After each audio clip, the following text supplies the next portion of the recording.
the north, then 2/3 up and 1/3 down, and it intersects the sphere at exactly 19.47122064 latitude, which is exactly where I live, actually. I live on the big island of Hawaii, and that is on one of those points. And I was puzzled. How did that get in there? Did somebody listen to my thoughts? But I realized that this graphic was the result of a paper that had been published by an American engineer that had been hired to survey the huge city, ancient city of Teotihuacan near Mexico City. This is where there's the moon pyramid and the sun pyramid and the way of the dead and all this stuff. His name was Hugh Holliston Jr. and the paper was published by the American Health Society after 20 years of him putting surveying all of the buildings there. Well, when Hugh Holliston Jr. started to survey the buildings at that ancient city, he found something very bizarre. He found that all the buildings there seems to, like the large buildings, the temples and such, seems to be in the exact appropriate place to describe all the orbits of our solar system, with the sun pyramid, the moon pyramid, and everything. He found all the orbits, including Pluto and Neptune. Now, Pluto and Neptune, Neptune, I think it was late 1800s. Pluto was discovered by us early 1900s, 1920-something, by the observatory in Arizona there, in Flagstaff, Arizona. So, how come these people, thousands of years ago, had these orbitals? Not only did they know these planets were there, but it had the appropriate placement to generate their orbits. Those are extremely difficult things to figure out, especially if you can't see it. And so that blew his mind. And he started to continue to investigate, and he found that there was some incredible mathematical recurrence in all of the measurements that he was taking. And that recurrence, these mathematics that kept on creeping up, were always the same. And he figured out that they were pointing out to the mathematics of a sphere and a tetrahedron embedded in it. And that's why he put that graphic in his paper, saying that if these people were trying to communicate something to us, they were trying to tell us about a sphere and a tetrahedron. He didn't notice, though, that even that city, right beside Mexico City, that ancient city, is exactly at 19.47 latitude on the Earth as well. So not only does it have the mathematics of a tetrahedron in a sphere in all of its layouts, but as well it is placed on the Earth exactly where a tetrahedron would intersect that sphere. What's the third point? Well, this is a grand circle, all around the Earth. So depending on where you put this point, these other points will move, right? But if you put this point at the big island of Hawaii, then Mexico City is somewhere in the middle here, in between these 2 points. This one is near the coast of Africa, I believe, and then this one is India, the Daikini temples in India. And so I was amazed that this engineer had come up with this.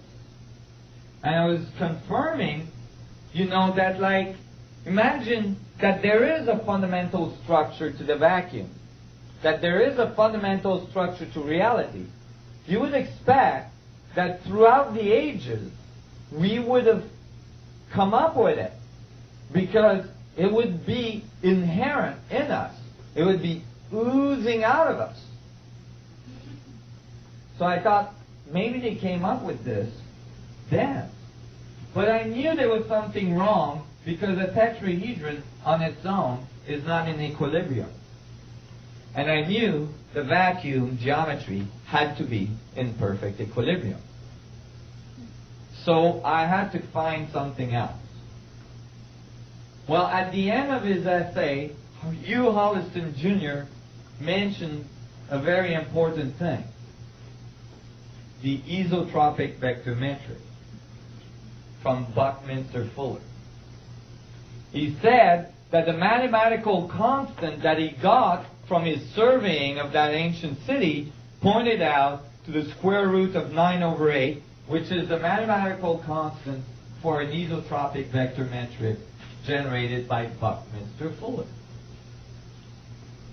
Bucky thought that this metric was the fundamental mathematical blueprint of the universe. Well, Bucky was quite eccentric. However, many of the things that Bucky came up with were later confirmed. So he's getting more and more acceptance of his work, although he's not around to appreciate it anymore. But the blueprint of the universe, he thought, was the isotropic vector metric. What is this thing? It's 10 tetrahedron on the bottom. This is called a 4-frequency isotropic vector metric. So 10 tetrahedrons on the bottom, 3 in the middle. 6 in the middle, 3 on top, and then 1, making a huge tetrahedron on its own. Can everybody see this? So there's actually 20 tetrahedrons in an isotropic vector metric. And if you take only one face of the isotropic vector metric, right, just a plane of it, then you have 4 faces on the bottom, 3 faces on the second level, 2 faces on the third level, and 1 face on top. Everybody sees this? Okay. Well, when I found the isotropic vector metric, I thought, well, I'm interested about negative space. So let me take off the tetrahedrons and see what's in between them. So I did that, and when I did that, I realized what was in between the tetrahedrons. They're octahedrons. Do I have a little octahedron somewhere? Oh, I know. I guess it got destroyed. The glue, while I was traveling, melted with this 108-degree heat we've been having. So I lost some of my models. But an octahedron is a pyramid with another one below it. Emphasis on the word pyramid. So I was happy to find that the pyramidal geometry was present between the tetrahedrons. Can everybody see how an octahedron is 2 pyramids base to base? If this is one point of the pyramid, then the base is here, and it's a square base. It looks rectangular because it's in perspective. And the other point is here. Right? 2 pyramids base to base. There is a bunch of them together. But when I did this, I realized there was something weird. There was something weird in the middle of the metric.